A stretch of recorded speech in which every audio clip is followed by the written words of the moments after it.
Of course, waking some of these police officers may be somewhat of a challenge, if not an impossibility, because it is highly likely that many of them have already been microchipped. It's extremely easy to control the emotional state of any person who has been implanted with a microchip. The human body is nothing more than a biological computer. All actions, feelings and emotions are detected by the brain as electrical impulses. Placing a microchip inside someone's body allows the computer to be interfered with by an external source, similar to a Trojan horse program on a home PC.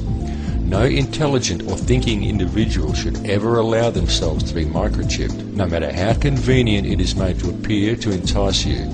To allow yourself to be chipped is to place your life and your very thoughts and your emotions into the hands of another person whom you do not know. And this is not science fiction, this is actual fact. In recent decades, experiments with microchips were carried out on animals with great success. Scientists were easily able to invoke extremes of emotion ranging from extreme contentment to violent anger, in this cat for example, with a simple change of frequency.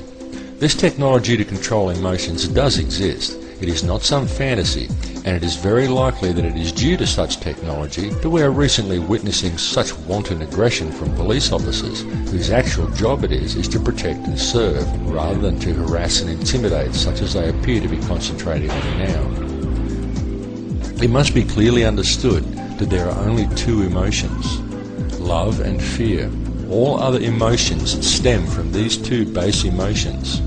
Love is a much faster vibration than fear, and love has been proven to actually physically affect human DNA and allow more centers for coding. This is what makes true evolution possible, and it is this knowledge the elite desperately want to keep from the hands of the people, because people who live in love evolve to a higher consciousness and awareness, and power over them is lost.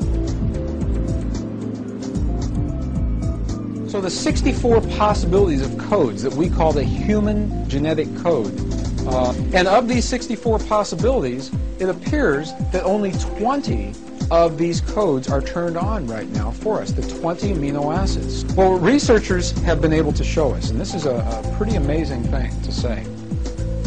What has been discovered is this, is that there is a switch that turns off and turns on where those coding sites lie, and that the switch for that turning off and turning on is what we call emotion. And this is the first time that we've ever seen the patterns of emotion directly physically linked to human genetic material. Emotion, the long wave, the long red wave of emotion, wherever this wave of emotion touches, where it crosses this double helix, is what determines where the site is that code will either be turned off or turned on. You and I are primarily capable of only two emotions, many derivatives of those emotions, and two primary emotions, fear and love. Well, fear is a long, slow wave of emotion. So this wave of fear is a long, slow wave and touches relatively few sites on this DNA. So an individual living in fear is limited to the number of antennae that they have available to them. Whereas an individual living in the pattern of love, this is love in DNA, you can see it's a higher frequency, many more potential sites for coding along that genetic pattern.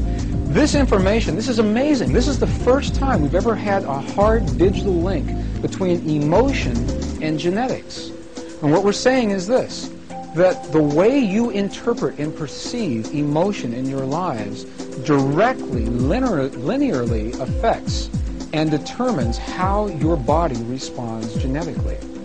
In compassion, in love, you have the opportunity, and it is an opportunity, to encode many more genetic patterns within your body. This is part of the hidden knowledge held by organizations such as the Illuminati. This is why Western society and modern religions such as Christianity have striven so hard to wipe out paganism. In fact, modern religious institutions were so fearful of the message contained within paganism and deemed it such a threat to their hegemony that the practice of it was punishable by death. But you can ask even a small child from some obscure village in the Andes and soon realise that they all know this information, but it has been hidden from the West. It is important now, through all of the problems we face, to approach the world with only love in your heart. This can sometimes be difficult to do when faced with the truth about our world and the atrocities that are being carried out in our names by our governments. Do you feel outrage? Do you feel anger? It is quite natural to feel such emotions when faced with this information, and quite fine that you do, because such anger and outrage is born from love and empathy for your fellow man. Or do you feel hatred of the perpetrators?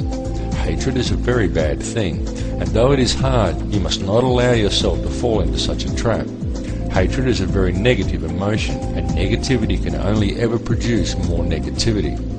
And the people who are carrying out this madness in the world want you to hate them. They don't care who your hatred is directed at, even if it's directed at them, just so long as you hate something or someone. They just want the negative energy to keep flowing. Do not hate your enemies. George W. Bush is a genocidal maniac, but don't hate him for it. Love him and pity him for being so misguided. Don't hate him and show anger born from hatred or bloodlust. Hatred empowers your enemies against you, and such demonstrations can only possibly provoke retaliation.